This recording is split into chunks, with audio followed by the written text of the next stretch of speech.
Hey guys, and welcome back to the Sonic Hack Showcase. Today we'll be looking at a hack which is quite early in development, Flicky Turncoat DX. Now the main reason I wanted to show this off is because of one of its main challenges. Now for anyone who paused to read the beginning, or needs to go back and do that, the idea is to play the game and avoid the Flickies. Well, where are the Flickies? The challenge comes from not only the badniks being there, but if you destroy the badnik, as you can see, that little fucker there decides to hurt you. With that in mind, I am also going to state right now that if you don't like difficult hacks, this is definitely not one for you to play. I'll get more into that in a moment, but let's see some of the visual changes. As you can see, it's gone for a very unique artistic style. Basically, everything's completely redrawn. There's hardly any reused sprites apart from the basic ones, you know, the switches, the rings, Sonic himself. But the overall terrain, the background, and a lot of the enemies are all custom.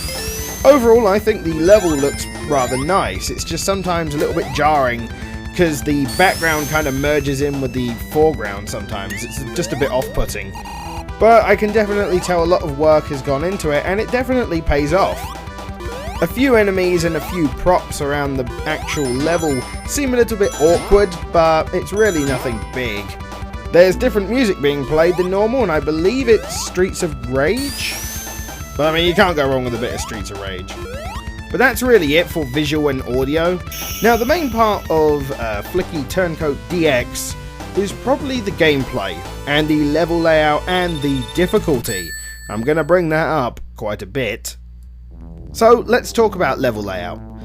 There are some good and some bad parts about this. Now, I'm actually one for rewarding exploration, and say if I made a game, I don't know, a platformer, actually I did, but let's not go into that. But in that platformer, I am one of those kind of people that would say you had a clear path and jumping up, but there was a pit. If you were daring enough to jump down that pit, you could find, I don't know, a secret room or something like that. Now, this hack does that. You can take different routes, and there are hidden paths in certain areas that you can get rewarded for. I'm dying a lot, by the way. But the secret paths in this one kind of lead to power-ups, rings, and occasionally the emerald boxes, which I've seen scattered around, which only activate once you've collected 50 rings, apparently. And they've even added bonus exits to the stages, which you have to actually attempt to get to. I found one before, but it didn't really seem to do a whole lot, or else I just missed what it did. But it's stuff like that I kind of enjoy seeing, especially in gaming and in hacks. Just secret stuff that rewards players for looking, essentially. So although I like the level layout, there are some things I'd change. Mainly baddie locations, because I find myself a lot of the time not being killed by the badnik in question, but the Flicky. I'll tell you what, I'm going to move on to difficulty now, because this is just a nagging thing in the back of my head right now. This is a hard game, and not because, you know, you miss things and fall into pits, that's my bad, but the number of times I have easily made a hit on an enemy and been fine and would have been fine in any other situation. Because of the Flickies hurting you in this game, I completely fuck up, and it annoys the hell out of me.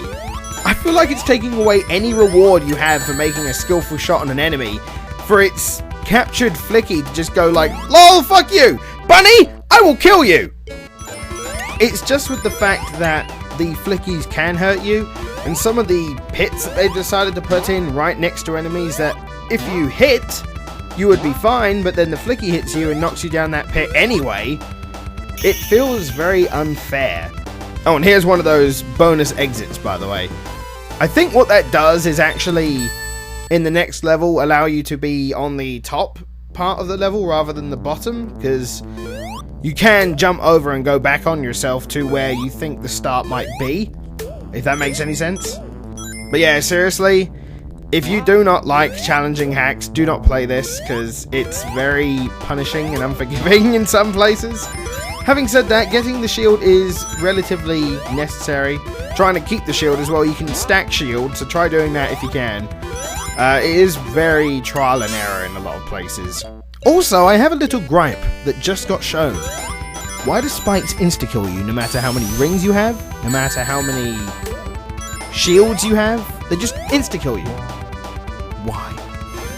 But when it comes to the difficulty of the hack in question, one of the things that keeps being brought up is the boss here. You ready for it? A little high on the boss! So yeah, what the hell are you meant to do against that thing? Well, you actually just wait. The pattern of the boss is actually pretty simple. He appears, he makes a flicky of some kind, or a bunny in this case, appear, and they can damage you, but essentially you can dodge them pretty easy. He moves up to the middle, up there, swinging his ball around, and it progressively gets slower. So all you have to do is dodge the flickies, or bunnies, or whatever you want to call them, and wait for the swinging ball to slow down, for you then to be able to go in and attack him. Okay, a simpler task, but still pretty difficult for a few reasons that probably aren't intentional, and if they are, then screw you.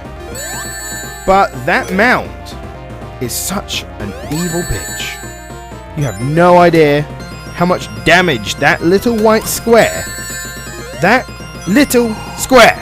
its collision is a little bit off compared to the rest of the ground. So there are plenty of times when the game thinks you're running up a hill, forcing you to, when you jump, spring outwards. This is so awkward in this fight. It made it so much more difficult than it needed to be.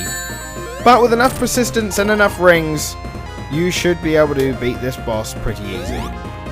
Although, I don't. But I can show you the next level anyway. So this is where it becomes a little bit more interesting. The level layout takes a pretty awesome route. Now the whole idea of the gimmick of this stage is that it loops and you have to follow the statues in the ways that they point to be able to find the way out. Though I do think this stage is incomplete due to the lack of rings and enemies around. But the level is kind of interestingly designed. There's lots of pits that lead you down into different areas, and the whole art of it kind of feels very Jokerish. Kind of a castle filled with playing cards. It's quite interesting. Can't put my finger on the music though. But this is Flicky Turncoat DX, and I definitely am looking forward to seeing what happens next. And hopefully it won't be as hard, because I suck. But this is the Sonic Hack Showcase. I'll see you next time.